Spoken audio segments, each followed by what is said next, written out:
Hi, this is Jeffrey Kurt, Kurt Financial Group. Today is Wednesday, August 5, 2026. And boy, what a last couple of days has been for the U.S. stock market. In the last 4 trading days, Thursday, Friday, at the end of July last week, and then Monday, Tuesday, S&P 500 is up 5.5%.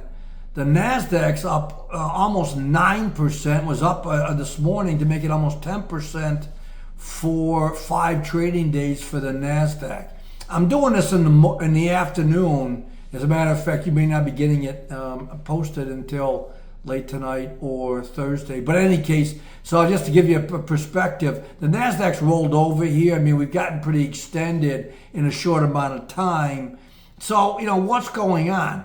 On Monday, I was out there telling you, hey, higher interest rates, overvaluation, AI questions, all of these things going on that, may be the end of the bull market, if you will, for the U.S. stock market.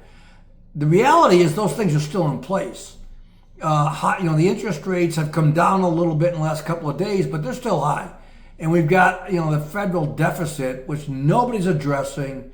At some point, that's going to be a problem too, I believe. Overvaluation of companies, lots of questions about AI and like that. Those problems are still there. That doesn't mean we can't rally like we just did, and we may continue. One of the things to point out, which I think is amazing and helped drive this short-term rally, has been the S&P earnings. So 61% of the S&P earnings had reported going at the end of last week on July 30th, and the year-over-year earnings growth is 47%. And we've had some good earnings so far this week, which is probably pushing that growth rate even higher. So earnings are growing. The PMI was up earlier this week. That's indicating economic strength as well. And then on top of that, maybe we're getting some peace with Iran and a settlement and all that. So that is going to help oil prices being down.